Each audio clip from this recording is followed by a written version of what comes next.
And we are back here at the NAR studios and taking a look at a tale of two cities for the second semifinal here in Class 2A, Quincy, Notre Dame, and Nashville. And of course, the population of Quincy, 39,983. Nashville, just 3,027. Quincy, Notre Dame from Adams County and Washington County for Nashville. 718 students for Quincy, Notre Dame, 549 for Nashville, and the Mid-State 6 for Quincy, Notre Dame. And now also taking a look at the map and where these two teams come from. Of course, Nashville in far southern Illinois. And, Quincy had to come a ways as well. And also want to talk about streaking Nashville.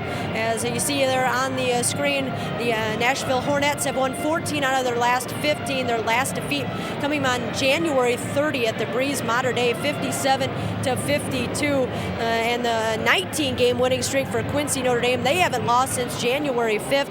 That a close ball game as well. The Springfield High School, 49-43. And both of these teams obviously looking to win a state championship in the tournament history.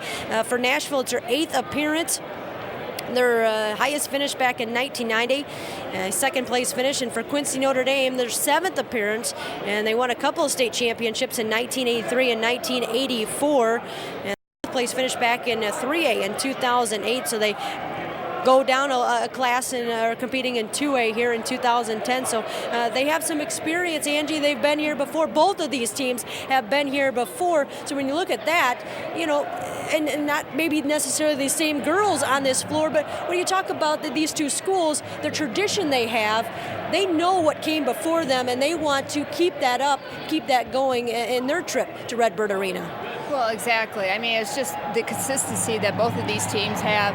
And I know that Nashville will want to try to dictate the tempo and slow this game down. And I do know that Quincy Notre Dame has a nice press, and they like to push the ball up the floor. So we'll have to see, if Nashville can control the tempo and keep the score low, this should be a good game. Yeah, it's going to be a challenge for them to do that. Quincy Notre Dame can put up a lot of points, and Nashville likes to keep the game very low. We're talking in the 20s, maybe 30s. They would be happy with that, Angie, and that's when they can have the most success. Well, exactly. I mean, when you look at Nashville's record and and their scores of their games, it's usually in the 20s or in the 30s, and that's what they rely on mostly is their defense. And if they can do that, this could be a big upset. That's some insight on this next ball game, Quincy, Notre Dame, and Nashville. And we're going to take a break, and we'll hear from our local sponsors.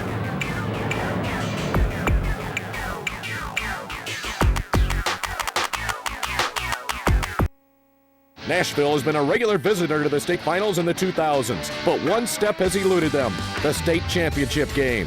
Maybe tonight? Quincy Notre Dame was the program in the early 80s. Tonight is just their 3rd trip to the finals in the past quarter century.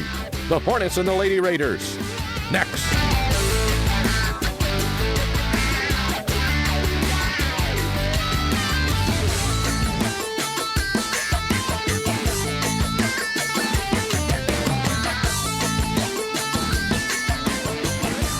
And you can hear the strains of Don't Stop Believin' in the background by Journey, and that's an appropriate song for both of these programs, Nashville and Quincy Notre Dame. One of them will advance to the state championship game in 2A to take on Bloomington Central Catholic. Hello and welcome to the IHSA TV network here on the campus of Illinois State University. I'm Lee Hall, along with Girard head coach Becky Ince, and the Quincy Notre Dame crowd is loving this song. They're singing it, belting it out along with Stephen Tyler's Aerosmith. Anyway, when you look at Nashville, Wayne Hari, he's been here 4 or 5 times, 6 times now, I believe. Never made it to the state championship game. Quincy Notre Dame here a couple of years ago, they lost a heartbreaker in the semifinals and ended up taking home a 4th place trophy. Both teams really would like a win here tonight. Yeah, and what a fitting song, even not just for Quincy Notre Dame, but Nashville has to kind of be the underdogs in this game. And like you said, Wayne Hari has always had his teams well prepared, and Quincy Notre Dame has not stopped believing to get them here, and I think we're going to see a great game here tonight. and it's very interesting. This game sets up a little bit similar to the game we just had. One team likes to force the tempo, play an up-tempo style game, and the other team wants to slow it way down. That would be Nashville trying to slow it way down here tonight. Yeah, Nashville's going to have to keep this game in the 40s, and they're going to have to slow the transition game down, and Quincy Notre Dame is going to try to get this tempo going. Let's take a look at the road to Redbird Arena for both of these teams. First, the visitors from Nashville beating Sparta by double digits. Really tough game against West Frankfort. Heron, they beat them by 12 in the sectional final, and a 16-point win over IHSA Southwestern in the super sectional. For Quincy Notre Dame, it's been an unbelievable run. That last score is incorrect. They beat Byron 50-24. So all double-digit wins, very impressive double-digit wins for third-ranked Quincy Notre Dame as they come here tonight. We had number 1 Central Catholic against number 10 in game 1. Now it's number 3 against number 9 here, or actually it's number 3 versus number 10 here. And it was number 1 versus number 9. So 4 top-ranked teams here tonight. Yeah, and again, it's going to be a similar game as one team trying to slow the tempo down as the other one's trying to get an up-tempo game with their defensive press. Let's take a look at our key players. First for the visitors in tonight's ball game, the Nashville Hornets. For Nashville, we have Jennifer Moeller. She's been the most steady player for this team. She's 5'11", only averages 9.4 points a game, but she rebounds 4.9 a game. And again, she's just that leader on this team. All right, and the Hornets come in with 6 losses in this season. Only a couple of losses for Quincy Notre Dame and their key player, Carly Gengenbacher. She's 5'9". She averages 23.3 points per game and 6 rebounds per game. She is fun to watch. She's very aggressive and very physical, can shoot the 3 as well as an inside dominating force. Her little sister Carly is on this team, and she says it's been so much fun to play with my big sister. I've watched her play, I've admired her, and to see her play at this level has been a lot of fun for her. Let's take a look at the keys to the ball game for the Hornets. For the Hornets, they're going to have to control the glass. You know, Quincy Notre Dame is extremely physical and crashes the offensive boards. They're going to have to minimize turnovers against the full court press of Quincy Notre Dame. They have to get back in transition. They're going to have to stop the ball because otherwise Gegenbacher will get some easy layups. That's Carly. I said Carly was the younger sister. Cassidy, of course, is the younger sister. Let's take a look now at the keys to the game for Quincy Notre Dame. For Quincy Notre Dame, they're going to want to speed the tempo up, step on the gas, get in that 1-2-2 press, and create a lot of turnovers off of that. They convert very well from defense to offense. And then they've got that balancing act of McLaughlin, the Fricks, and Gegenbacher. They've got to continue doing that because that's what's made them successful this season. All right, Kathy Wagner is with Lady Raiders coach Eric Orr. Let's hear what he has to say in the pregame. Kathy? Thank you very much, Lee. And Coach Orr, obviously, when you look at this ball game, this is going to be a battle of tempos. You guys want to get up and down the floor and get this game into the 50s and even into the 60s. Oh, definitely. And, Nashville is a very good team. They've obviously proved that by getting this point. But we're going to try to set our tempo real quick here with our press and see if we can push the ball as much as we can. Good luck, Coach. Thank you. Lee Hall? All right, Kathy, thank you very much. Well, we've set the stage for you, and now you got to play it. It's Quincy Notre Dame taking on the Nashville Hornets, 2 teams with great state tradition and both looking to overcome some recent setbacks here on this floor at Redbird Arena. We will have the starting lineups for you coming up right after this.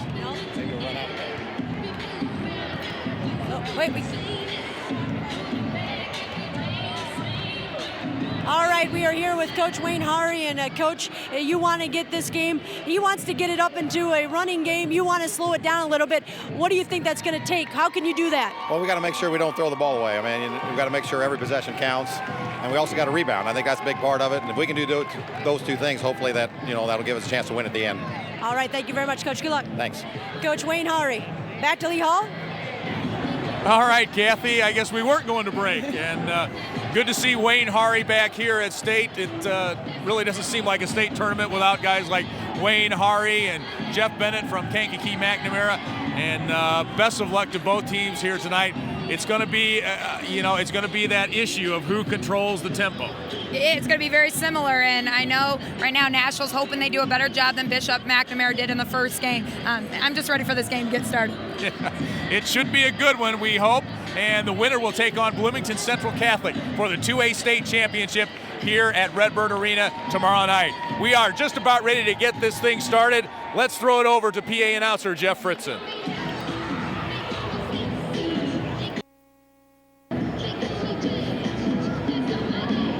And now, ladies and gentlemen, let's meet the participants for this second Class 2A semifinal contest in the 2010 IHSA Girls State Basketball Tournament. First, the non-starters from Nashville. Number 3, a freshman, Erica Brown. Number 11, a sophomore, Jolie Wall. Number 14, a junior, Caitlin Jasper. Number 20, a junior, Paige Schwartzkopf.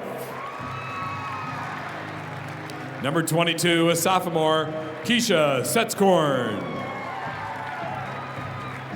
Number 33, a freshman, Shay Hari. Number 41, a junior, Brianne Pelker. And number 45, a senior, Mackenzie Newman. And now the non-starters for Quincy Notre Dame. First, number 1, a sophomore, Gracie Barnes. Number 2, a sophomore, Shannon Foley. Number 4, a junior, Quintessa Keating. Number 5, a junior, Alyssa Cleany. Number 14, a sophomore, Kate Ginnenbacher. Number 20, a junior, Katie Croder. Number 24, a junior, J.C. Cornwell. Number 32, a senior, Julie Rose. Number 33, a senior, Lexi Neiman.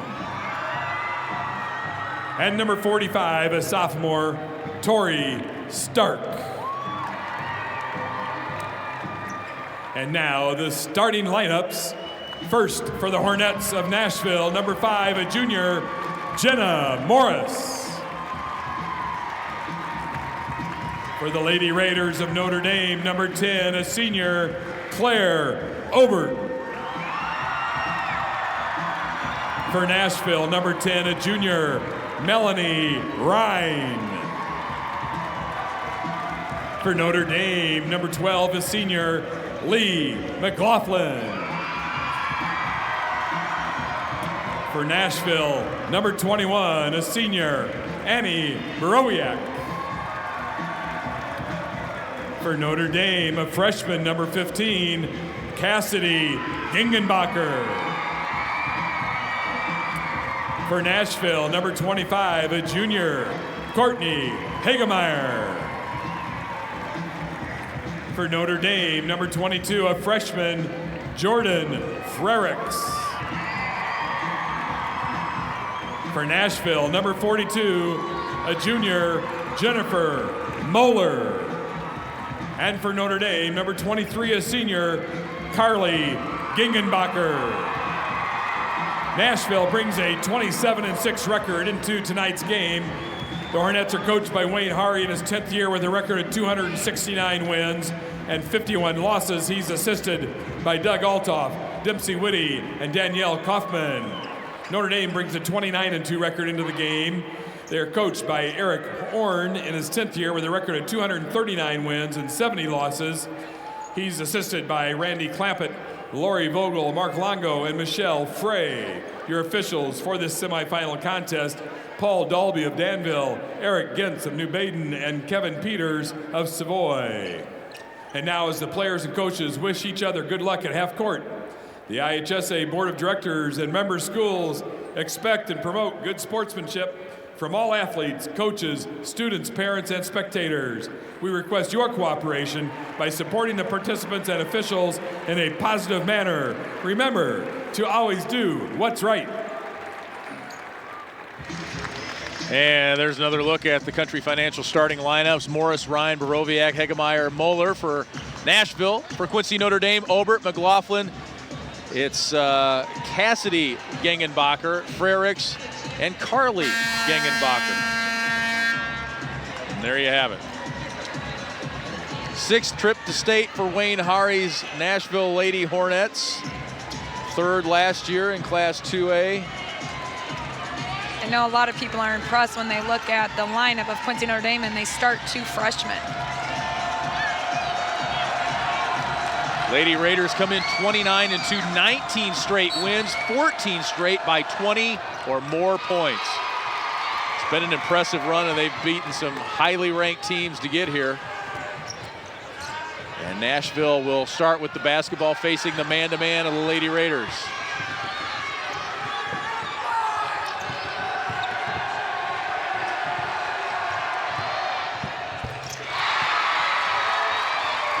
Melanie Ryan with the opening basket of this ball game.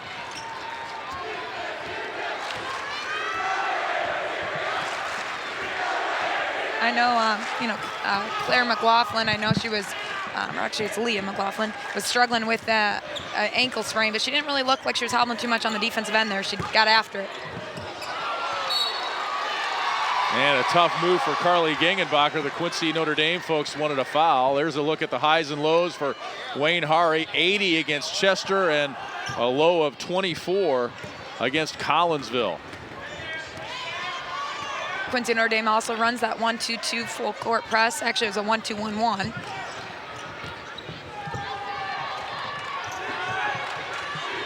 And it's belly button to belly button defense, and a foul will go against Claire Obert. There's the highs and lows for Eric Orn's team. 99 against Greenfield, and twice they've scored 43. One of those in a win over Nauvoo-Calusa West Hancock Co-op.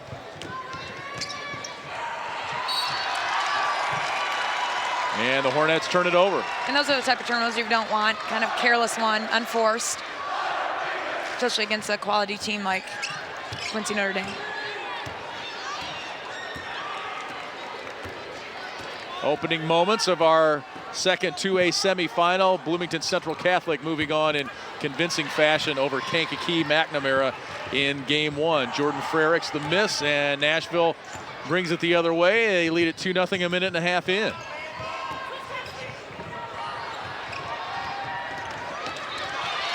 And it's Gengenbacher with the steal. She tries to take it all the way and does. Takes it right at Jennifer Moeller and scores. Carly Gengenbacher averages 24 a game. I've watched her a few times this year, and she's just like Bloomington Central Catholic. She's phenomenal at anticipating that pass in the back court. She really reads the ball well, and again, she converts very well on the other end. That was a strong take she just did down there. Nashville beats the pressure this time. Melanie Ryan doing a good job of getting it across. There you see the junior guard with it. Top of the key jumper, just short. And Carly Gengenbacher the rebound. She averages 6 per game.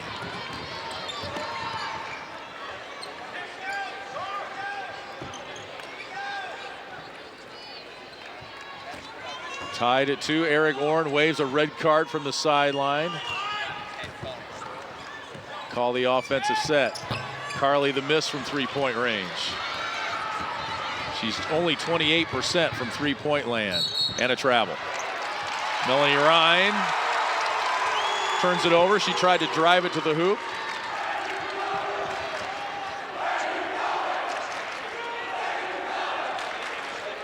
And Quincy Notre Dame fans might have the best student contingent we've seen today and heard. Yeah, they're having a lot of fun. It was pretty impressive to see them sing that "Don't Stop Believin" song. They were pretty good. The sisters play catch. That's Cassidy, the freshman. Look to try and work it inside, and we'll reset the offense. We're 3 minutes in, tied at 2. Lee McLaughlin suffered an ankle injury earlier this week in practice. She appears to be walking a little gingerly on it, and now a whistle down low. Wayne Harry's pretty upset over there just because those are second chances you can't give a team like the Lady Raiders, and they've got to do a better job of finding a body right away because 23 is relentless on the boards. She's a 64% free throw shooter. 5'9" senior, all-time leading scorer at Quincy Notre Dame. The foul was on Rhine. One foul each, 2-2. Everything's even here in the opening moments of our 2A semifinal. Ryan looks inside, they reload. They try to go inside, and it's Gengenbacher with the steal. Carly gives it up. The pass to Frericks, miss, and a whistle on the rebound. And that will go against Jordan Frericks, the freshman. Second team foul on the Lady Raiders, and we are at a timeout. 4:30 to go in the first. Low-scoring game. Nashville has to like that. We are tied at 2. Play the first game here. Well, I mean, she's definitely a great player. You know what I'm saying? So we're going to have to try to keep her under control a little bit. If that's possible, I don't know. But we'll see. And, hopefully our team defense will pull us through. But, they just don't have her. They've got 5 good players, and their subs are awful good. Their depth can kind of wear you down. There's no question about that. So we're hoping that we can survive them and, and try to stay with them on defense because I know they're awful fast. Well, so far so good for Wayne Harry's team. I think he has to like the opening moments of this ball game. I think Nashville's doing an excellent job against that full court pressure. They're getting the ball in the middle of the court. Whistle away from the ball will go against Quincy Notre Dame. First personal, third team foul. Cassidy Gengenbacher with her first. Third team foul already on Quincy Notre Dame. Boy, tough defense. Boy, they are right in your grill, aren't they? I mean, they're very similar to Bloomington Central Catholic. Jenna Morris off the mark, and an offensive rebound there by Courtney Hegemeyer. And that will be off Gengenbacher. It will be Nashville ball.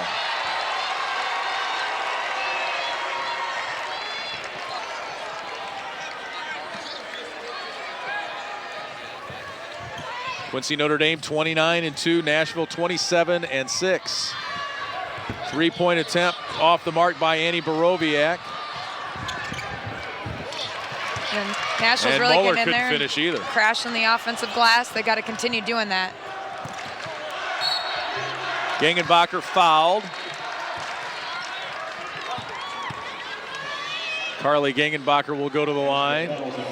Gengenbacher and McLaughlin played really, really well together. McLaughlin right there found her in transition as Gengenbacher posted up strong, and that's her, her best position is down there on the block.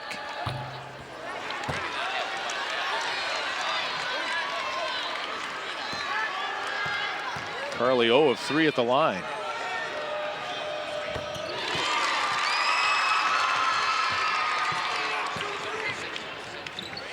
(3-2) lead, Quincy Notre Dame. Nashville doing a nice job, as you mentioned, Becky, another nice job against that pressure. They're just taking their time and finding the open girl. They're not getting themselves in a trap situation where they pick up their dribble. Inside to Moeller. Double team off the glass. Rolls it in. Jennifer Moeller, 65% shooter from the floor. I think if they can continue pounding the ball into her, I think that can work to their advantage. If you really look, the height of QND, they really don't have a lot of tall girls. They're athletic and long, but they don't have that physical presence like Jennifer Moeller. 3 minutes to go here in the first quarter. Low scoring start. Gengenbacher puts it on the floor, almost lost it, nowhere to go, kicks it out. That's Cassidy Gengenbacher, her freshman sister. Carly follows it up and in. She's got 5. All 5 of Quincy's points.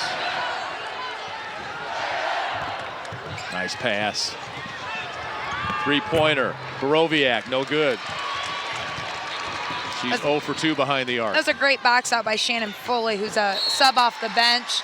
You know, a lot of times girls relax when a girl shoots a 3. They forget to go box out. They turn and look at the ball. She did a great job finding her girl, making contact, and then pursuing the basketball. Claire Obert in for Quincy Notre Dame. Shay Harry, Coach Harry's cousin in the ball game, not his daughter, number 33, and a travel. Jennifer Moeller dragged her pivot foot. Wayne Harry looks in amazement at the official that made that call. The phrase, "wears his heart on his sleeve," was invented for Wayne Harry, and I say that with all respect. He is just a treat to watch on the sidelines. And his teams are reflections of that. You know, I think they model kind of his intensity over there. They play similar. I asked him about that last year, and he said, "I'm kind of a Dr. Jekyll and Mr. Hyde." Very animated. Kind of a quiet, not quiet, a fun-loving, kind of mild-mannered guy off the floor, I think. Way off the mark that time, Carly Gengenbacher. I like Wayne Harry's defensive strategy here. He's kind of sagging off QND and forcing them to take some outside shots. Yes, they can hit them, but I think you'd rather him hit those right now. You know, try to take your chances than shooting those than on the block shots. Borowiak still having trouble finding the range from three-point land. Eric Orn politicking for a call over there on the Quincy ND sideline. Erica Brown, 5'10" freshman, into the ball game. She replaces Borowiak. And all they'll say to her is shooting them. Leah McLaughlin must be a tough kid, though, because she does seem to, it looks like it's a pretty bad sprain, and she's trying to fight through it for this team. Shannon Foley, number 2, in for Quincy Notre Dame. Both teams going to their benches. Shay Hari, she averages almost 6 a game. And it's a 6-5 Nashville lead as we approach the 1-minute mark here in the first quarter. Again, they're kind of sagging off Gengenbacher, forcing her to hit that mid-range jumper, which she can do. McLaughlin drives, she's cut off. Now Gengenbacher, the miss, and a nice rebound by Jenna Morris. The Hornets will pull it back out. Under a minute to go now. Inside, Moeller. Fouled on the way to the hoop. QND's on the shot, she will shoot 2. QND's struggling a little bit finding an answer for Jennifer Moeller. She's pretty tough in there when she gets that ball down there on the inside block.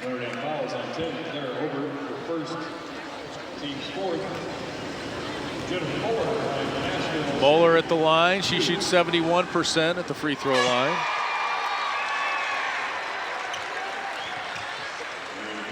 And a couple of changes now for Quincy Notre Dame. Cassidy Gengenbacher back in.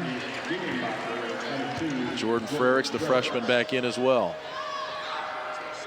Moeller's second free throw is good. She has 4. It's an 8-5 lead now for Nashville. They have to feel awfully good about themselves after 1 quarter.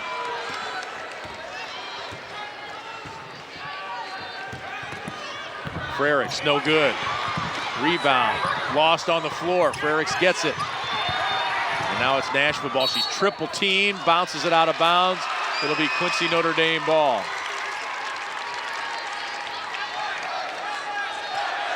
Yeah, they would have had numbers there if they could have found the open girl. They were kind of miscommunication on the defensive end, had 3 girls trapping. Yeah, double team's bad enough. Triple team, hard to just get the pass away. Carly Gengenbacher for 3. That's what QND needs, because they are sagging off her, trying to make her shoot that shot, and now they are going to have to adjust and probably go out and possibly defend her, and she can take pretty much anyone off the dribble. She ties the game, just her 17th 3 of the year. Quincy Notre Dame comes up with it. Will they get a shot off before the buzzer? No. McLaughlin wasn't aware of the time and doesn't get the shot off in time.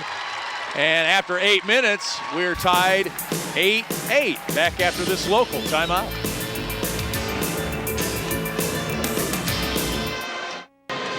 And here's a look at our first quarter stats. Brought to us by Country Financial. Neither team shooting it very well, are they? 0 for 6 from behind the arc for Nashville. No, Wayne Hari has to be ecstatic of how his team, though, right now is playing. They're slowing the tempo down. It's not an up-tempo style game right now. Nashville's doing a great job of not giving them too many second chance opportunities. All right, those stats brought to us by Menards. Save big money at Menards. 8-8 as we start the second quarter. Cassidy Gengenbacher loses it out of bounds. It'll be Nashville ball. There's Quincy over on the Mississippi River. Nashville just north, or just south rather, actually right on Interstate 64. Now through there many times on our way to Paducah to see folks down in Kentucky. There's Moeller inside, missed it, fights, gets it back, and the foul is on Carly Gengenbacher, her first. It's 4 team fouls on the Lady Raiders. Check that 5 now. You can tell the Hornets have worked on breaking this 1-2-1-1 press. They are doing a phenomenal job of being patient and seeing the backside of it. I apologize, that's Courtney Hegemeyer at the line. 5'9" junior, 67% free thrower. Makes the first one and gives the Hornets a lead.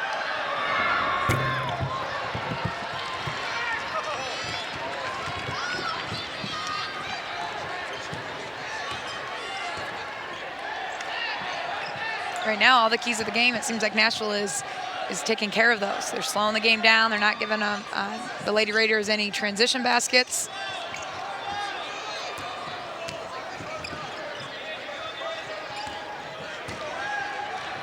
Top of the key, Cassidy Gengenbacher. The freshman with her first bucket. It's a 2-point Notre Dame lead. Nashville doing a nice job of using the entire floor to break that press, the sidelines, the diagonals. Yeah, I would assume that QND might have to make some adjustments to the press break of Nashville. Melanie Ryan drives to the hoop. She's got 4. And we're tied at 11. You kind of get the feeling this might be this kind of game. And again, you see the great help recover there by Nashville. Any dribble drive they are taking away. They're trying to force the kick out shot. Cassidy Gengenbacher, the miss. And the rebound for Hegemeyer. She's picked up her dribble and got nowhere to go. She's about ready to turn it over and does. Somebody's got to come help her there. And Wayne Hari is telling his team that right now. That's where it's a challenge when a team sets that up even off of a miss. Because, again, you're not used to that, and you have to get yourself organized. You're not going to be in your press break. Nashville might have got a piece of that shot as Jordan Frericks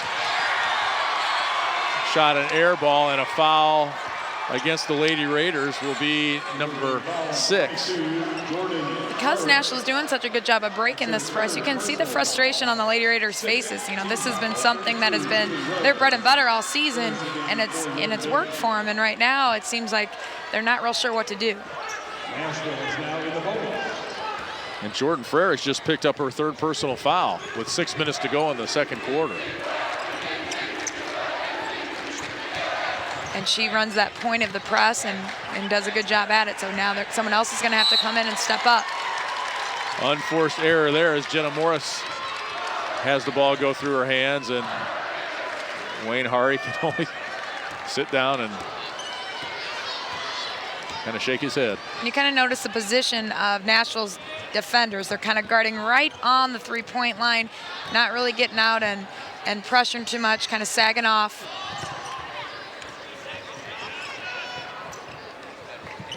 Good patience by Quincy Notre Dame, but maybe that's what Nashville wants, as Cassidy Gengenbacher is fouled on the way to the hoop.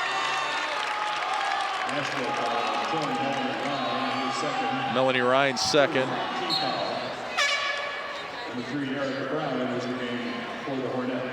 Yeah, QND's strength is their transition game, and Nashville's doing a great job of getting back in defense and stopping the ball and really slowing this tempo down. Erica Brown back in for Ryan. Ryan sits with the 2 personals. All-time assist leader at school history, McLaughlin with it. It's no coincidence the all-time leading scorer and the all-time assist leader in school history are on the same team. We approach the 5-minute mark. We're tied at 11. Low-scoring chess match here. Cassidy Gengenbacher for 3. Gets her own rebound, the long rebound. And the Lady Raiders will try it again. And those are the shots I think Wayne Hari wants QND to see that, show that they can make those. But again, they're going to have to box out, not give them second chance opportunities. But this defense is definitely causing QND some frustration. And Eric Orn calls timeout. Tied at 11. Back after this local timeout. Well, they really come up and aggressively guard you. And, the one thing we're going to have to do is move the ball quickly, make sure all 5 people on the court are able to score at the same, push the ball and score. So, if we can get a couple long rebounds, get up the floor, set our transition, and then get our full court press, I think we'll have the advantage. But we want to set the tempo of the game. We don't want to slow things down against Nashville. Well, I would have to say that none of that has come true for Eric Orn so far in this ball game. And I think you see that Wayne Hari made a defensive adjustment. Eric Orne talked about how they get up and really get in your face and defend you. And if you notice, it's more of a sagging kind of what they call pack defense. And again, it's just the respect of the players. They know that they're probably more athletic and can get to the rim, so they're just sagging off and trying to stop that dribble drive. Obert for 3. Claire Obert, that's only her 7th 3 of the year. How about that? And that's what QND is going to have to do. They're going to have to do that in and out. Dribble, once that help comes over, they're going to have to kick it out. Hegemeyer with some contact, but she finishes. She's been a presence inside. She's got 3. QND struggles a little bit defending those posts down there. Jennifer Moeller as well as, Hegemeyer. That shot off the mark that time by Julie Rose. Boy, they're really going deep here in the early going. Julie Rose is an exchange student from Germany. She never played basketball until this year, but she's out there playing in this game. Quickly ahead, Gengenbacher saves it. Carly to Cassidy, miss.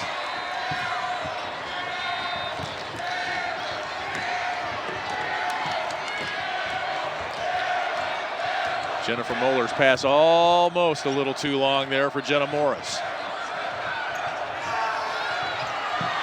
Both teams playing it pretty close to the vest here. Yeah, I definitely think Nashville's doing a great job of pounding it inside, taking advantage of their height.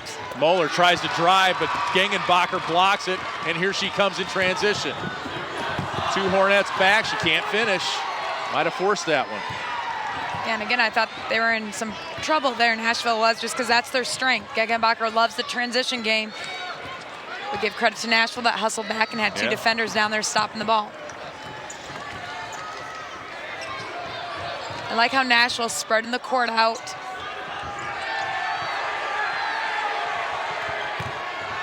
Moeller goes to work down low.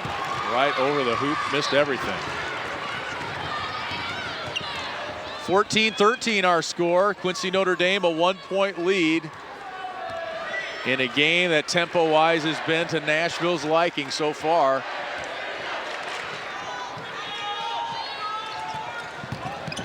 Cassidy Gengenbacher through 3 Hornets. Bounces no good, but she will go to the line.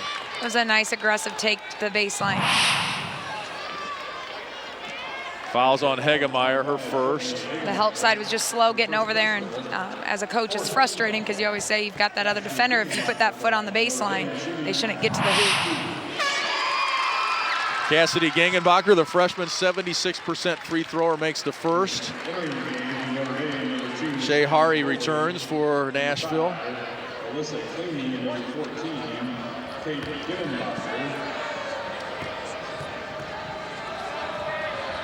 Cassidy had 16 in the super sectional win over Byron. Makes them both. It's a 16-13 lead for QND. It was nice that she put those in. They've been struggling from the stripe. She's got 5 points. Ryan quickly down the floor. Borowiak will try the long jumper. They say it's just a 2. Positive thing for Nashville. I think from the start they got some confidence that they could stay with them, and I think that's going to be key here in this game. You know, they believed from the beginning, and then when things are starting to go in their favor, you know, you only gain more confidence from that. Alyssa Claney's shot no good. Nashville the rebound. Borowiak missed her first 4 3-point attempts. She made that one that was awfully close to a 3. You know, I know Wayne Hardy talked about his team gained a lot of confidence after upsetting Edwardsville, which I think was a ranked 4A school. And you can tell they're hanging with a great team right now.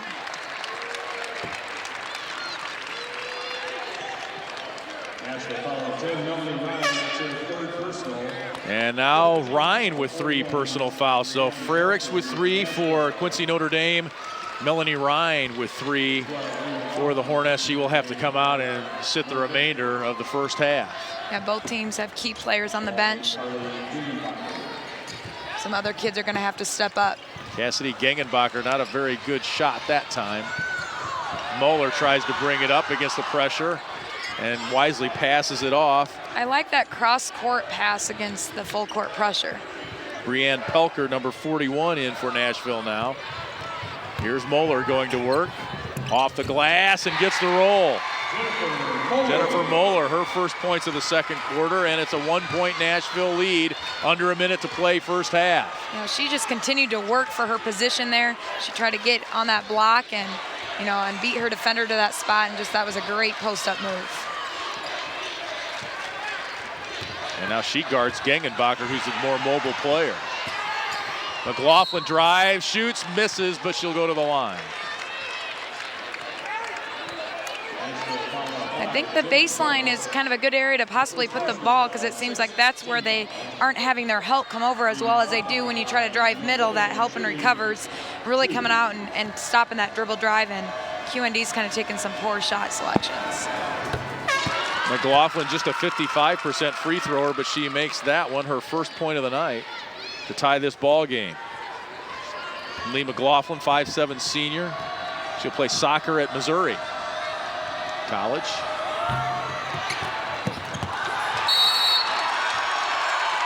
And Nashville can't control, so they can't take advantage of the miss. Those are frustrating as a coach. The girls have to, you know, focus on concentrating there on free throw rebounds. Those can kill you. Boy, and a game like this, every possession is crucial. That was a great dig. Kick out to Cassidy Gengenbacher. She's gone cold from the outside, and a jump ball. Possession arrow favors Nashville. They're really digging down on Carly Gengenbacher and really making her have to kick the ball back out to the outside. Nashville's doing a great job at that. Cassidy just 1 of 6 from the floor. Again, you see them really spreading out the court, making that point of that 1-2-2, have to really run to get that trap.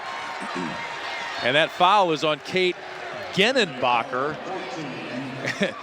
And that's an interesting story. It's Carly and Cassidy Gengenbacher with a G in the middle.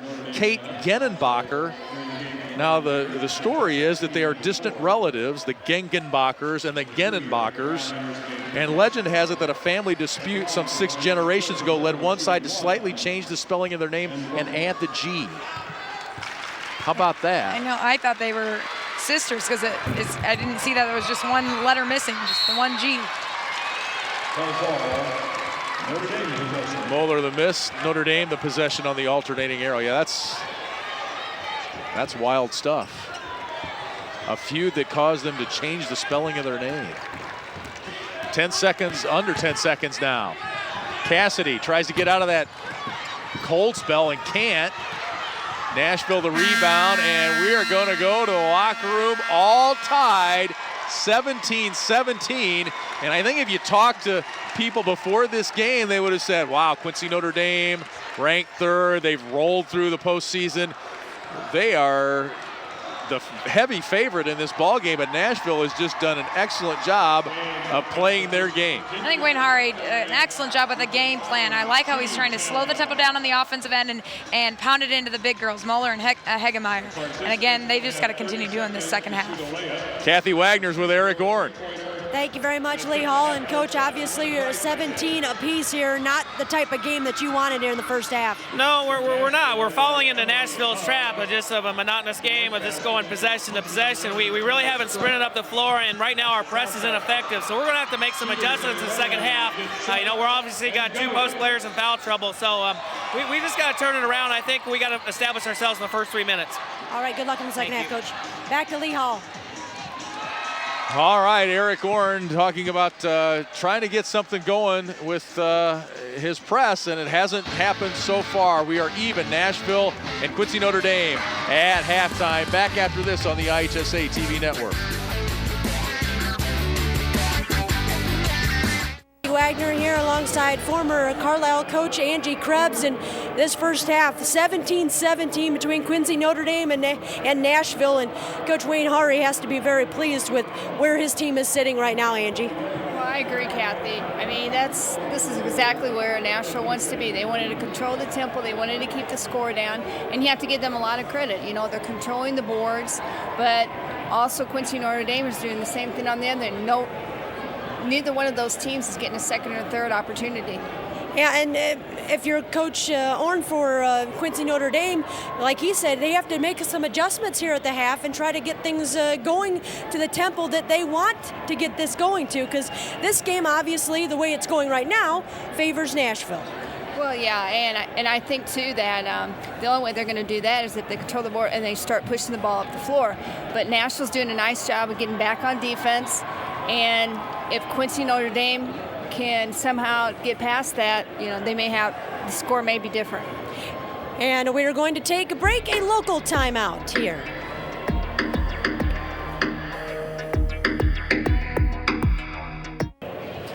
Back at the NAR studio, and we're going to look at the halftime stats for this game. Nashville and Quincy Notre Dame tied at 17, and obviously when you're talking about 17 points apiece, not a whole lot to talk about, Angie, but obviously Nashville, shooting a little bit better than Quincy Notre Dame right now. 38% for Nashville, just 21% for Quincy Notre Dame. Well, the thing is, the difference is because of the fact that Nashville is not giving them anything inside. As you can see, the majority of their shots have been taken at three-point arc. And on the other side, Quincy Notre Dame's, it's been very lucky that Nashville has not hit any of their three-point field goals.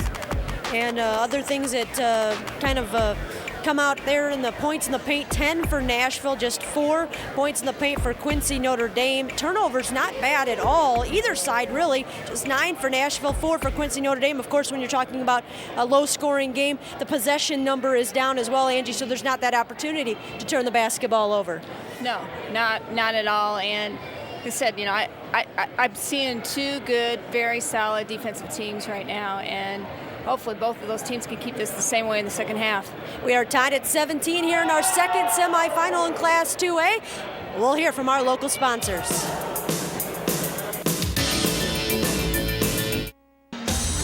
And we are back at halftime. Nashville and Quincy Notre Dame tied 17-all here as we enjoy halftime. Lee Hall, Becky Ince, head coach at Sherrard High School, and a pretty impressive first half, I thought, for Nashville. Nashville's doing a phenomenal job of breaking that full court pressure. They're really spreading out the floor, being patient and finding the open girl and not getting themselves in those situations where they get trapped and turn it over. And you can tell it's almost taken away some confidence of QND because they don't know what to do because that's been their bread and butter all season. 9 turnovers, 8 points off turnovers, but it hasn't really crippled Nashville. I mean, there have been some, but not a crippling amount, I don't think. No, and they're doing a great job of controlling the glass. They're boxing out, and they are doing a great job of doubling down on Gegenbacher, so she has to kick it out. And right now, QND is not successful out from the three-point land. Let's take a look at the first half highlights, and 17-all. There wasn't a lot of scoring. There's Carly Gegenbacher taking it to the hoop. And that's where she's the strongest, is in that transition. Shows that she can also knock down the train. That's something she's going to have to do the second half, especially if they're going to stop that dribble drive. Here's some more from the Lady Raiders. Claire Obert with the 3. Notre Dame 3 of 10 behind the arc. That was pretty close to a 3 for Borowiak. They are 0 of 6, Nashville is, from behind the arc. And Moeller inside, she had 6 points to lead the way for Nashville. So how do you force more turnovers? You know, I think they had to adjust to the press break that Nashville's running. They're going to have to adjust, and almost instead of getting up front, I think they're going to have to maybe bring it back a little bit, not extend so far up. And I think Nashville's got to continue pounding that ball inside and continue doing the things they did the first half to be successful. All right, pretty tight game here, tied 17 all. Back with the third quarter action after this on the IHSA TV network.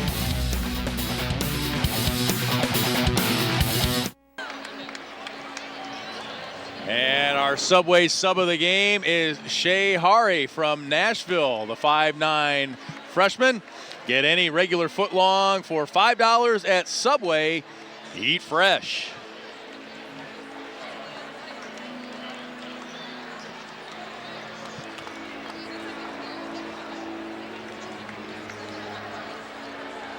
And we are back. Quincy Notre Dame, 29-2, and we mentioned it. 14 straight by 20 or more. So this is a little bit, I mean, they've been in close games this year, but it's been a while.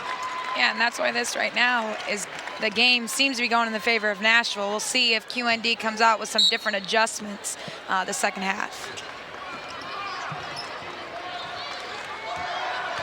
Nashville will have first possession, and we mentioned they're late in the second quarter. Every possession crucial in a low-scoring game like this. Moeller almost turns it over, and she's fouled. Foul will go against Claire Obert. That's her second.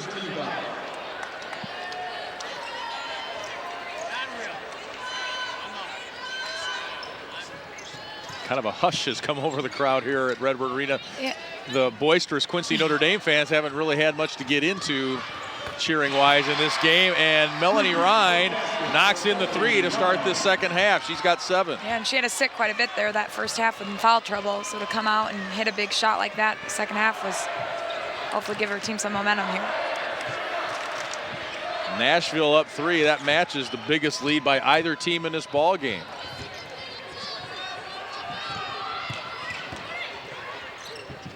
Inside, nowhere to go for Frericks. Now the shot, no good, and Nashville ball out of bounds. Say a quick hello to my daughter, Carrie. Looks like they're and her boyfriend, Chris, watching down in Carbondale tonight, not far from Nashville. Hello, honey, I love you. That can't make QND coach very happy there, where number 10, Claire Obert, picks up another foul quickly in the second half. Wherever you're watching tonight in the state of Illinois, or maybe Indiana or Iowa, Missouri, Kentucky even. Thanks for joining us. Ryan, the miss, she gets her own rebound. Boy, follow your shot. That's one of the first things they teach you, and she did there. Yeah, and QND didn't find her, and now they're having to pay. And you talked about this earlier, just the experience. It does seem like Nashville's pretty poised out there, calm. You know, maybe that has something to do with being here last year. Try to get it inside, and Frericks is there for the steal.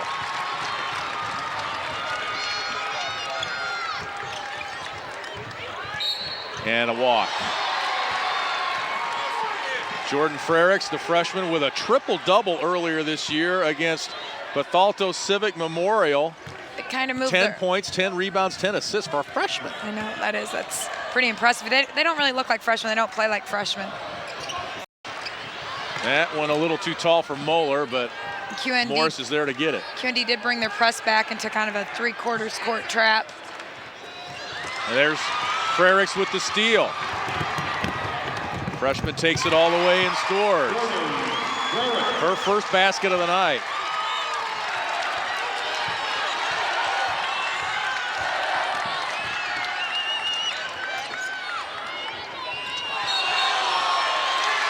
And a turnover gives the ball back to Quincy Notre Dame. It looks like this half-court trap is causing Nashville some problems, and probably because they didn't work on that. You know, I think they probably spent most of their time working on breaking the full-court press because they did such a great job at that, and now the adjustment that QND's making is bringing back into a half-court trap.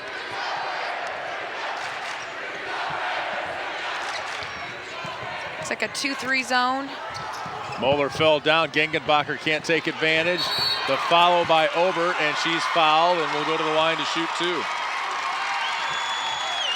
That's interesting that you say that pressure, you would think that the pressure wherever it would be the same. Well, I think maybe. And I think the press break is different, you know, because now you're in the half court, where in the full court, you know, they were spreading it out more, and now they have less court to work with.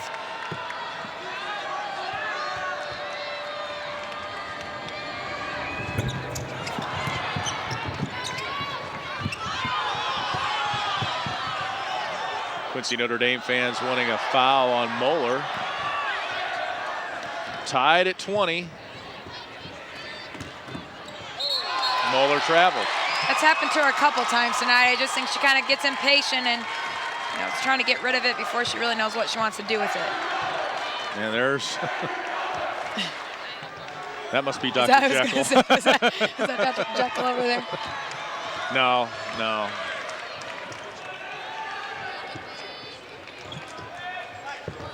When he's doing jumping jacks, that's when he's Dr. Jekyll. McLaughlin drives and is called for the travel. Somebody got their hand on it and forced the travel. And we are at our first break here in the third quarter. We're still tied, 20-all, back after this local timeout. And we are back at Redbird Arena.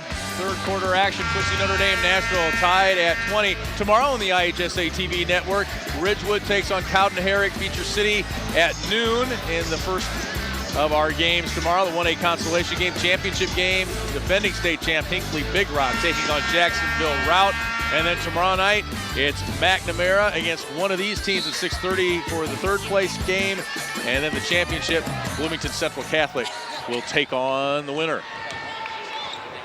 Thanks for joining us again. We appreciate you being with us here tonight. There's a diagonal. We saw that a lot in game one tonight. And it's Hegemeyer with the bucket. She's got 5. That was a great shot fake Hegemeyer used to get the defender up in the air, and then she finished the basket.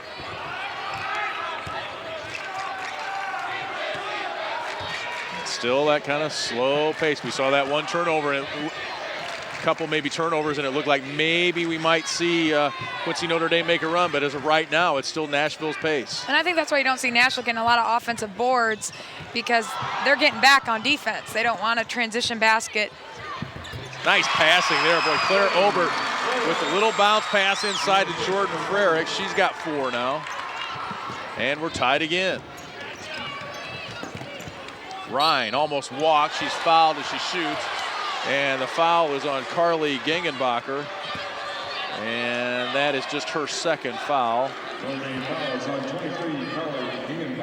3 team fouls on the Lady Raiders. Melanie Ryan goes to the line. Melanie Ryan did a nice job of going up into the defender instead of fading back. You know, and that's what drew the foul there. I just want to very quickly mention Rena Ruggles. She injured her knee, tore her ACL last year. Melanie Ryan became a starter. Ruggles came back from surgery and injured her knee again. She is out again this year, hoping to have surgery and be back in time for softball season. You saw Wayne Hari pushing his kids to get back in transition, and they did a great job sprinting back and stopping the ball. He knows the strength of QND is layups and transition.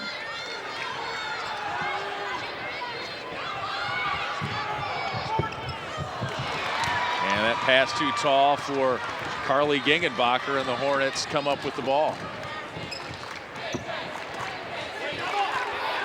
Hegemeyer wants it inside. Good help defense by McLaughlin. Now almost a steal by Frerick. Skip pass. Morris for 3. Short. Great hustle play there by Gengenbacher to hit it off the leg of Hegemeyer. And again, like you said, that was great help side defense there from Leah McLaughlin.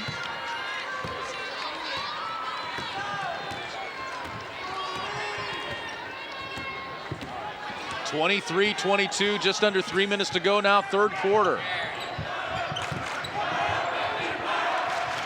Carly Gengenbacher trying to post up down low, and Moeller's right there with her. Yeah, and they're in that sagging man. McLaughlin drives the give to Frericks. Boy, that's worked for them a couple of times.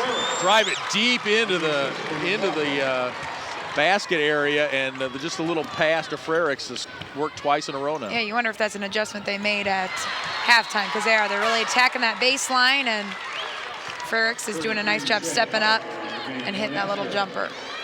Shea Hari back in for the Hornets, replacing Courtney Hagemeyer, who's played awfully well for Wayne Hari's team tonight. 24-23, it's Quincy Notre Dame with the 1-point lead. 3 points has been the biggest difference in this ball game. Quincy Notre Dame fans giving their critique of the Nashville offense. This is exactly what, though, Wayne, or not that, but he likes the patience here on offense, but you don't want a turnover like that. Shea Hari, just a freshman, with the turnover there. 14 turnovers for Nashville, 7 for the Lady Raiders. So they've got the better of that, but not to the tune that they would like with just a 1-point lead. Inside, Carly Gengenbacher fouled by Moeller. That's her second. The double was a little late there on Gengenbacher. It came down slow, and it gave her time to turn and get a look. It was coming, but just a tad late. First team All-Stater misses the first free throw. She's had a tough time at the line tonight. Hasn't scored here in the second half. Just 1 of 5 now at the charity stripe. 1 of 6. Ouch. And Nashville just does track down that missed free throw. Would have been huge for the Lady Raiders.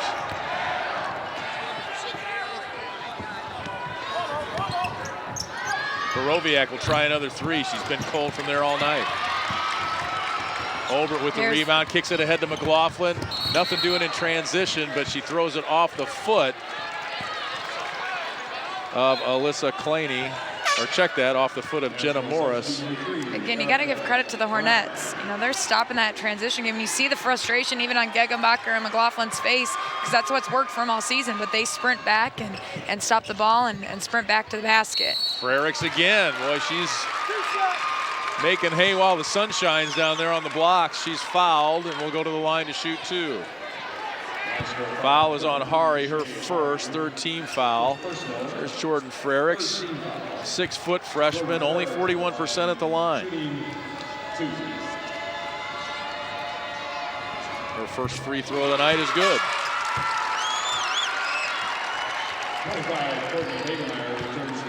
I think she's really having a great second half. I thought she looked a little jittery, and then she got those fouls and had to sit most of the first half, so maybe just kind of sitting there and relaxing. And the second half, she's really come on strong. You know, they've given her the ball in good spots, too.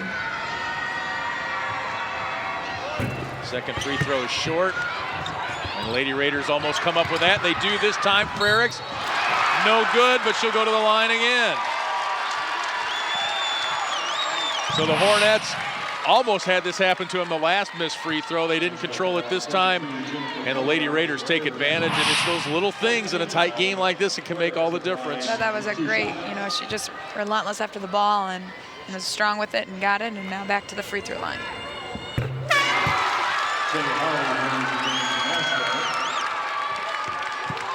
Frericks has 8 points. Shea Hari back in now for Jennifer Moeller.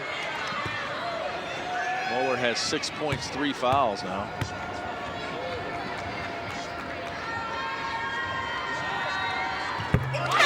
Frericks shooting it much better than 41% in this ball game. He's going back to the full court pressure now, seeing maybe if they can build this lead. Well, you can sense a little momentum shift here, and good call. It may have just shifted into another gear. 4-point lead's the biggest for either team in this ball game. Well, and I think why they were successful before is they were using Moeller to relieve some pressure. She was so tall she could kind of see over the trap. And with her on the bench, I think Coach Orn saw that. Gengenbacher wants it inside. You look at the points off turnovers. Quincy Notre Dame would like more. And a nice job there, Erica Brown with the deflection. Under a minute to go now. Been a little 5-0 run here by the Lady Raiders. Can they add to it? Jump ball, it will be Quincy Notre Dame basketball with 51.1 to go here in the third. That was a great hustle play from Cassidy Gengenbacher to tie up that jump ball, because each possession is going to be big here in a close game like this. I've heard that. There's even a poem called One Possession. There is. Would you like to recite it for us? No. Didn't know you were into basketball poetry. It's a new genre. I'll have to check that out. Quincy Notre Dame starting to get a little confidence here. And a deflection, but then a foul against Courtney Hegemeyer. Now that's 3 on Hegemeyer. And that's 5 on the team. Eric Orn looking on, his 10th year.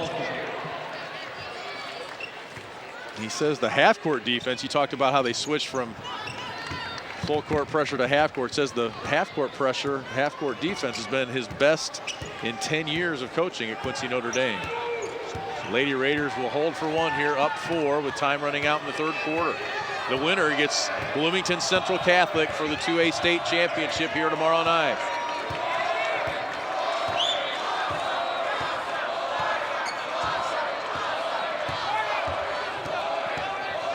McLaughlin with it, off the screen. Blocked out of bounds. It'll be Quincy Notre Dame ball with 5.9 left. Good defensive help there. Brianne Pelker, one of the defenders. That was great help side recovery over there. Quick shot attempt by Cassidy is no good. Out of bounds with 1.7 left. Quincy Notre Dame can't control. It will be Nashville ball, and they'll get a heave at it here. Trailing by 4. Maybe they will. They won't get much better than that. And they won't get that. 3 periods in the books. Quincy Notre Dame out to a 4-point lead. Back after this on the IHSA TV network.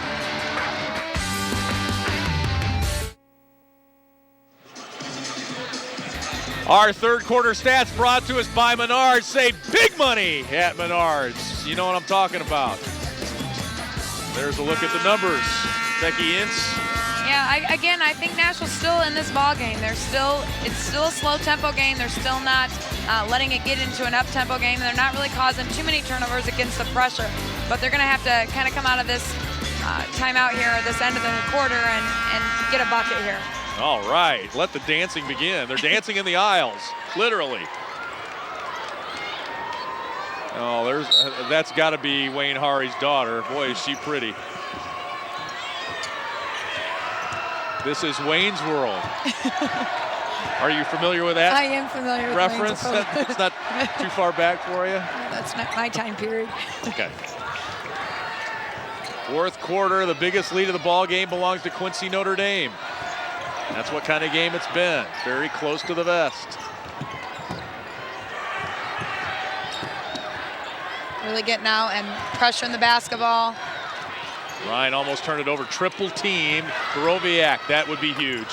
That would be huge. Annie Borowiak. Just 1 for 5, I believe. Now she's 2 for 7. She's 2 for 7 now. And that's why good shooters have to continue shooting, because they end up making one that could kind of change the momentum of the game. And that was just a huge 3 to give her team some confidence that they can win this game. Now we're back to a 1-point game. Gengenbacher. The miss. Frericks put it back in. Eric Orn is doing a Wayne Hari impersonation, jumping up and down. It was not a foul. What was the call? She stepped out of bounds. Is that what the call was? I'm not sure. Was it 3 seconds in the lane? And there's a little poetic justice for Eric Orn.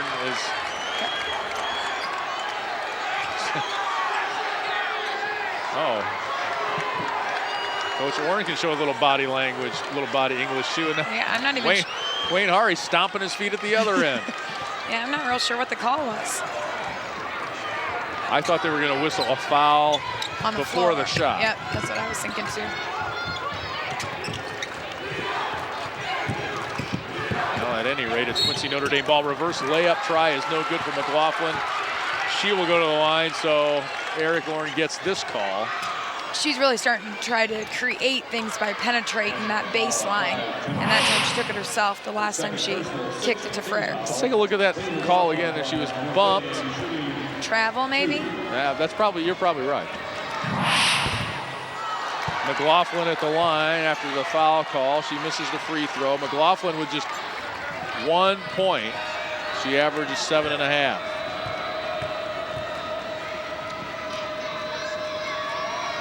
Lefty.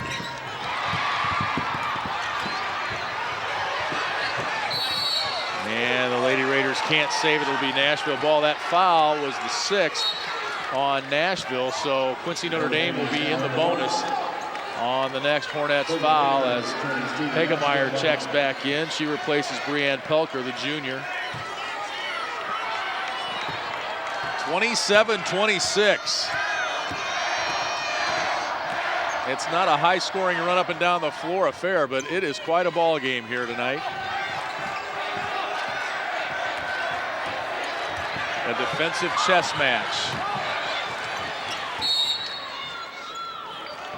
And whistle and timeout for Wayne Hari and the Nashville Hornets. So we will take a break with Quincy Notre Dame leading by 1. Back after this local timeout.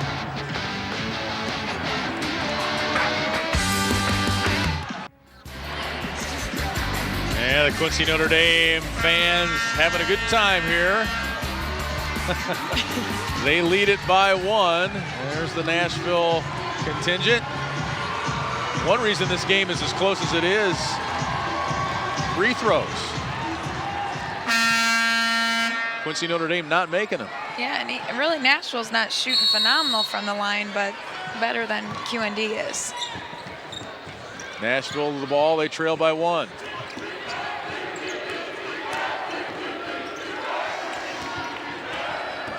Nashville's got to continue to pound the ball inside to their big girls. And a takeaway and a foul. The foul will go against Ryan. That will be her 4th. She thinks she was fouled. And Cassidy Gengenbacher will shoot 1 in bonus, as that is the 7th team foul on the Hornets. Cassidy Gengenbacher, shooting 1. I think Wayne Hari's done a great job getting his girls prepared for this game. Yeah, and just giving them the belief that they could win, because I would assume they have read the papers or they've seen, heard the talk that they were the underdogs. Boy, that's a big turn of events there. Missed free throw by Gengenbacher, and then the foul. Foul is on Frericks. That's her 4th.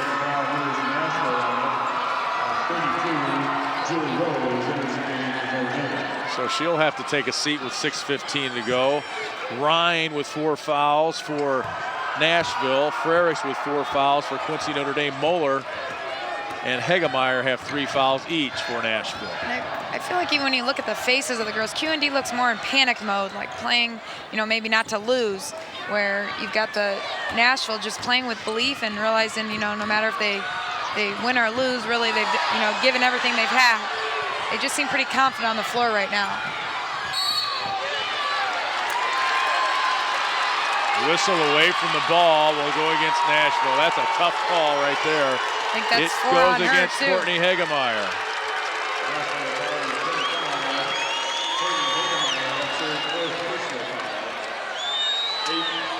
Looks like Wayne Hari might leave her in with 4.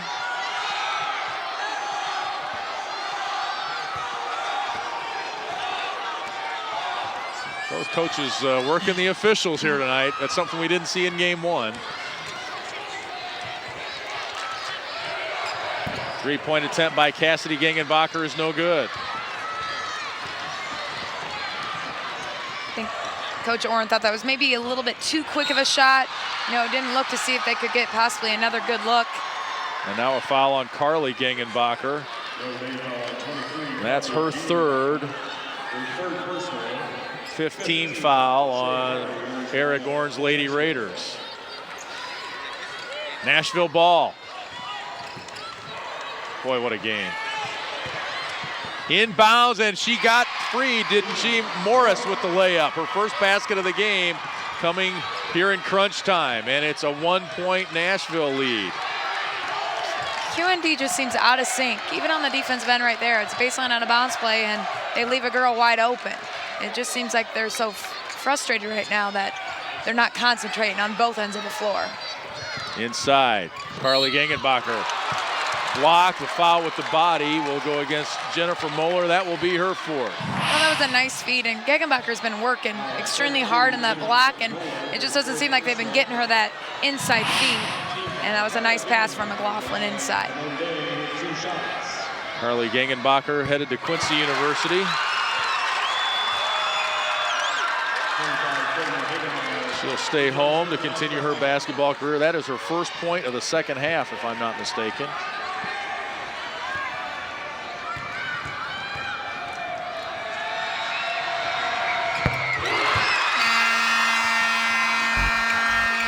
And she makes them both to give Quincy Notre Dame a 1-point lead. Back after this on the IHSA TV network. Don't go anywhere.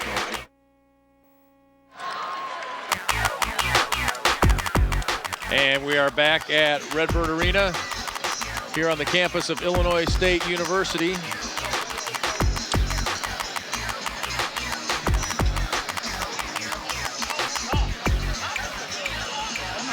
there's a look at some of the Hornet fans. Can't read that sign though, honey, but thanks for your hard work. And your, what does it say? There's Wayne's World again. Go Hornets. Okay. Got everybody's name on there, I think.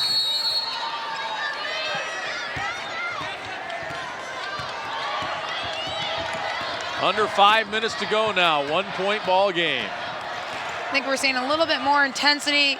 This is normal QND defense. And they almost a 5-second count.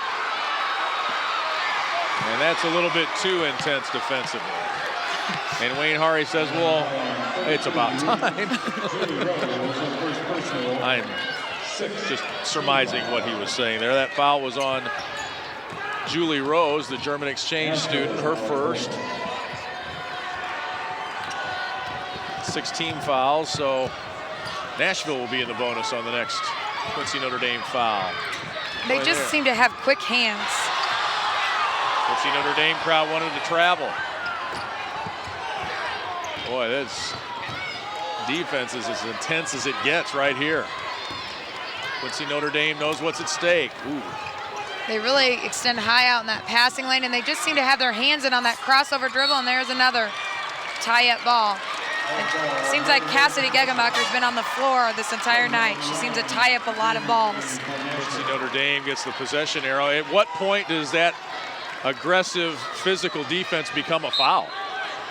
You know, I think it's been what they've done all season, and I know there's been coaches that said, you know, if QND gets into a game where the refs don't like it to be as physical, it could come back to hurt them. But I think they don't know how to play any other way. That's what they've done all season. Cassidy Gengenbacher's struggles from the floor continue. She's now 1 for 10. All the way to the hoop. Morris can't make that one. Gets a rebound, puts it back up off the glass. No good. And a takeaway, and then the foul on Quincy Notre Dame will go against Rose. Now that's pretty cool to see a sub come in there, Brianne Pelker, and just stayed after it. That was just, you know, she didn't give up on it.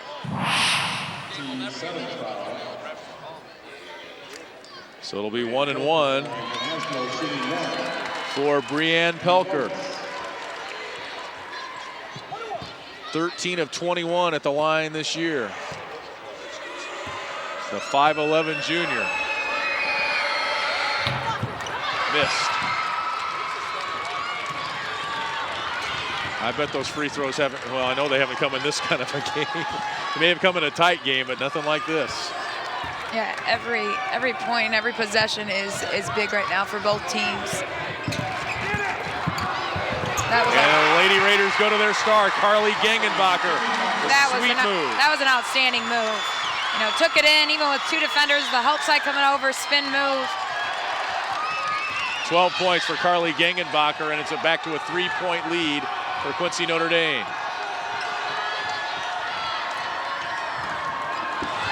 Roviak fell. And here's the steal, McLaughlin. 2-on-1. Obert, the layup. And it's a Quincy Notre Dame run. You know, that was one of their first, I think, transition buckets in a long time, and that's probably why you see, you know, the QND fans getting excited, because this is what this team's been about. And it was kind of, you know, McLaughlin, that's what she does great. She anticipates the ball well, very physical, and then just a great assist. And, you know, she's the school's all-time leading, you know, assist, and right there, a great assist. And a great steal to get it started. Wayne Hari calls timeout. It's a 6-0 run for the Lady Raiders, and it's the biggest lead of the ball game, 5 points. It is closely contested to a semifinal, 33-28.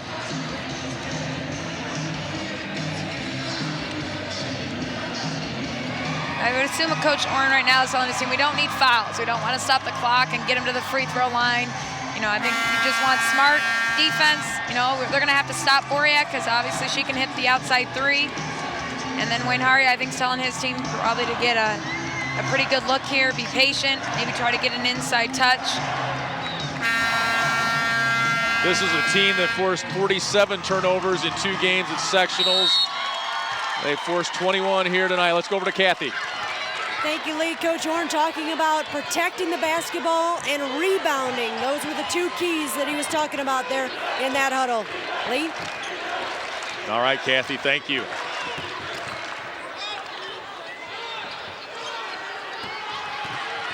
Now it's the Hornets who have a little bit of a look of what's going on here, and the foul on the drive there will send Ryan to the line.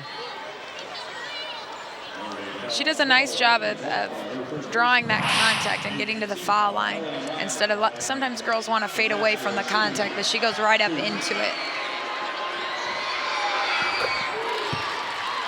Ryan now 2 of 3 at the line. That gives her 9 points and ends that 6-0 Quincy Notre Dame run. She can make it a 3-point game. Short.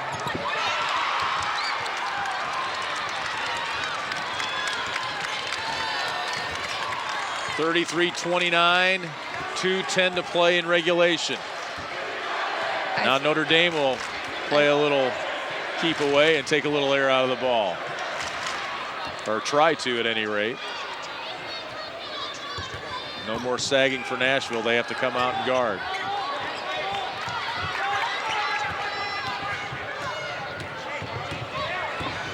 They're going to have to really come out and pressure it, because otherwise, you know, I think QND will try to hold as long as they can.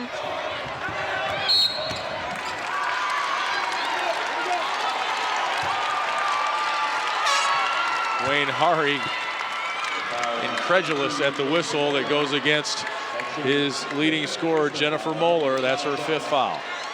Probably not the kid you wanted to foul there.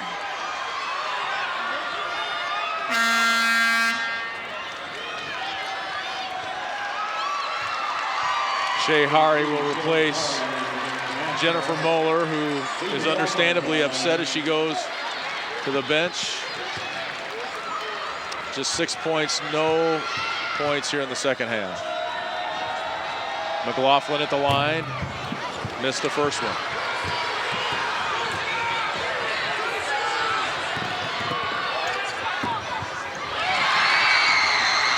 And the Hornets turn it over. The crowd yelling for 2 shots on the 10th team foul. Yeah. I don't think, I think they've got a point. Yeah, it should have been.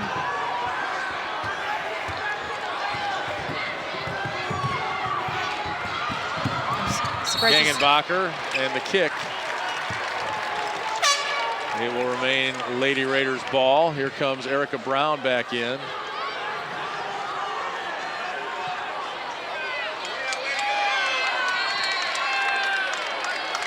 Is that a correctable error? Well, I don't think so because it's already been in play. The ball's already been in play. I think that was the official's mistake. And Eric Orn is getting the bad news there. They are asking who the shooter is again. Looks like they're going to maybe give her one free throw.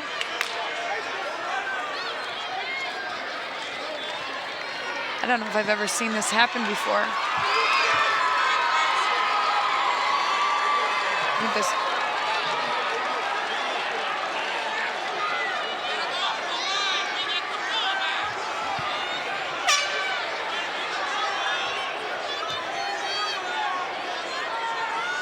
I wonder if Eric Orn almost would just rather have the ball out of bounds. So after all that time, they can send her back to shoot the second one? I've never seen that done. I think it just should have been their ball underneath the hoop.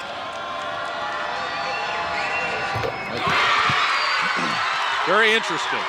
Very interesting. McLaughlin makes the second, and it's 34-29. Morris, no good. Frericks. Nashville gets it back. Morris, the layup, and timeout for Nashville. That's one of those times you usually teach your girls, don't save it underneath the other team's basket. And right there, you know, it would have been better off just the ball to go out of bounds and to give them an easy look there. And there's still plenty of time left here. You know, Wayne Harry's got some great outside shooters, and you know, QND's going to have to take care of the basketball and make some free throws, which they've struggled at tonight.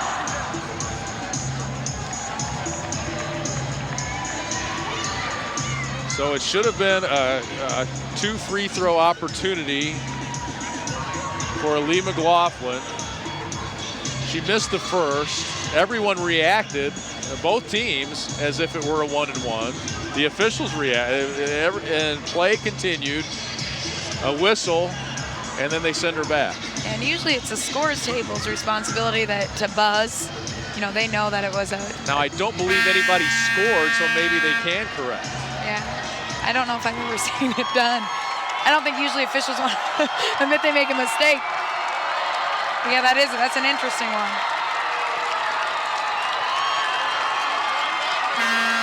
I'm afraid an official would have to explain that one. Yeah. And Wayne Harry's trying to get an explanation. It's a 3-point Quincy Notre Dame lead. They break the Nashville pressure now, but almost turn it over and control it.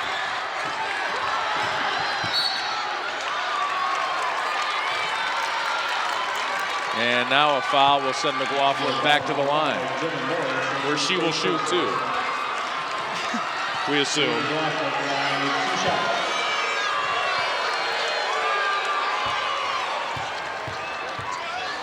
Everybody's on the same page this time. 35.5 left.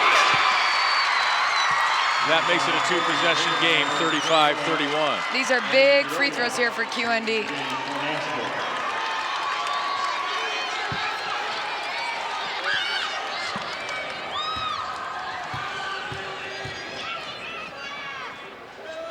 The senior lefty airballs that.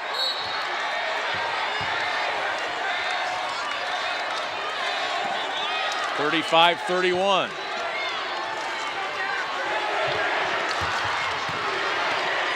Time is Nashville's enemy here.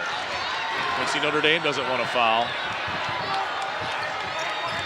They don't need a 3 yet. And a foul inside will go against McLaughlin, and it will send Rhine to the free throw line with the clock stopped. And Melanie Rhine has done a great job she just has been taking it in extremely strong and drawing the contact. Rhine 2 of 4 at the line tonight. 2 big ones here. Makes the first. 35-32. Pelker and Brown back in. for the Hornets.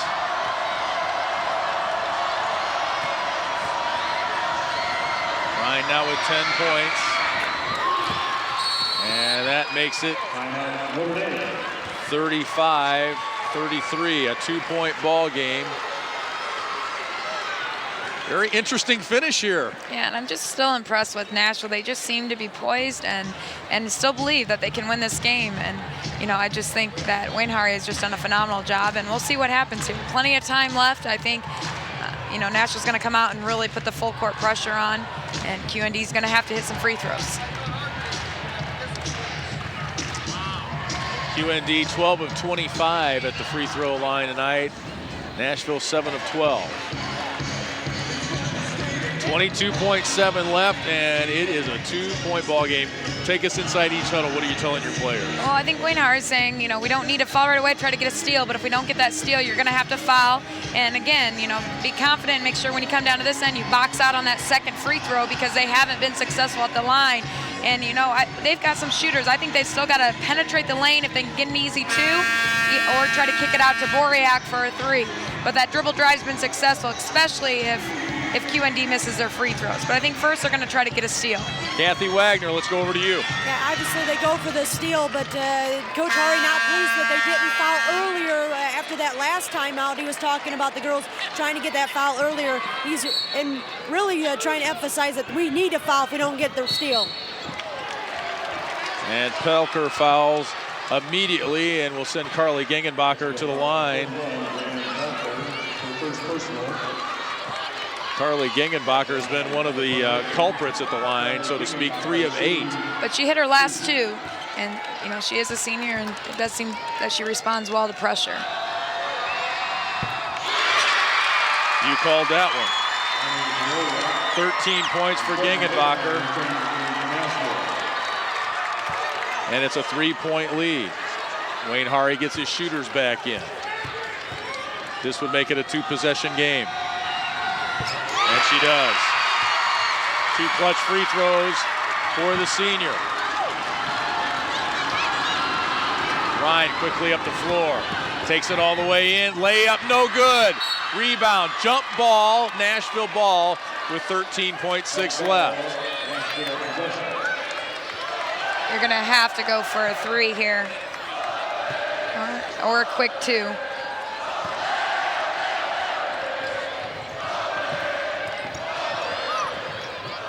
Borowiak, free throw blocked. Free throw line jumper blocked, and then a hard foul on Cassidy Gengenbacher, who got knocked to the ground. She'll go to the free throw line. That was an extremely good block. And what a great defensive play by the freshman, who is 1 for 10 from the floor, and it hasn't let that affect her game at the other end of the floor. No, and that, you know, it says a lot about her as a freshman player. She struggled offensively, but she's continued to do the things that they need her to do on the defensive end. I think she's been on the floor every time there's been a loose ball. She's tied up a lot of jump balls. And again, now she just got a key block there. And 2 of 3 at the line is the freshman, Cassidy Gengenbacher. Just like Big Sis, she's money in the clutch. Well, they haven't shot well from the free throw line, but the free throws they're making right now, obviously, are huge. The percentage down the stretch is much improved over what they shot it during the game up to this point. She makes them both. It's a 6-point lead. They need that 3 and 1 more, in and out. And the Lady Raiders escape with a win here over Nashville. The 3rd-ranked Lady Raiders, who had won 14 straight by 20 or more, win this one by 6. A hard-fought game here. And Quincy Notre Dame will play for a state championship. Back after this local timeout. Here with the victorious Coach Orn and Quincy Notre Dame, and Coach, certainly wasn't easy, a very hard-fought win for your girls, but you get to play for a state championship. Yeah, we certainly do, and you know what, the team had to gut it out and grind it out, and that's what we've done. We've shown a lot of heart all year long, and you know, this young lady standing next to me, that's the key to it. She's our leader. She found a way to get us going, and you know what, she gets to end her career playing for a state championship. What's it going to take to get that done tomorrow? Bloomington Central Catholic, #1 ranked team in the state. You know, it's two styles that like to get up and down. Should be a very exciting game. Congratulations, Coach. Good luck. And now talking with Country Financial Player of the Game, Carly Gegenmacher, and you get to play for a state championship, 14 points in this ball game. What does it feel like knowing you get to play for the big trophy tomorrow? Oh, it's great. I mean, it's the perfect ending to a senior year. I mean, I couldn't ask for a better group of girls to be playing with, and it was just a great experience, and we're so excited to finally make it to the championship.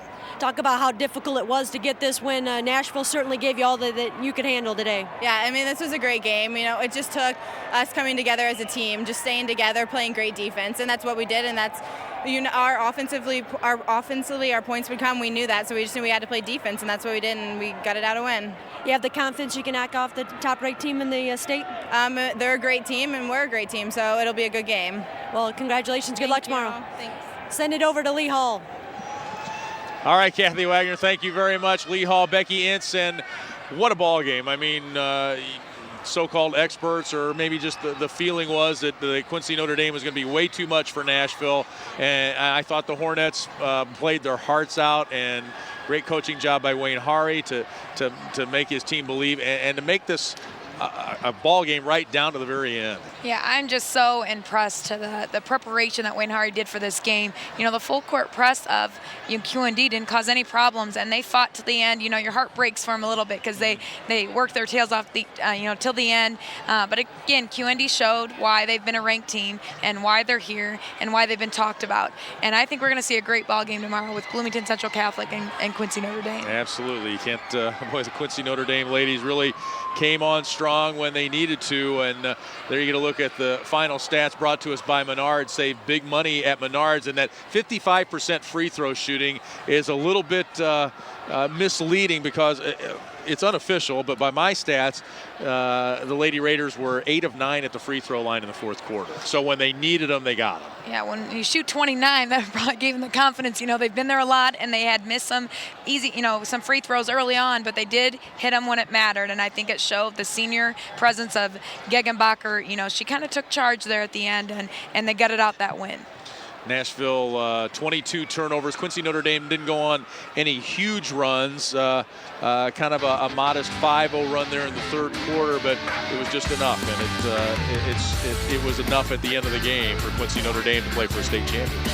Yeah, and like Gegenbacher talked about, this team just had to find a way to get it done because Nashville did such a phenomenal job on stopping the penetration and not allowing easy bunnies that they had to come up with a different way, and they just got a little run there, and that held off. Quite a semifinal game here. Quincy Notre Dame comes away with the win 39-33. They will play Bloomington Central Catholic for the 2A state championship tomorrow. Tomorrow on the IHSA network, we will be back here at noon for 1A basketball. We hope you join us then.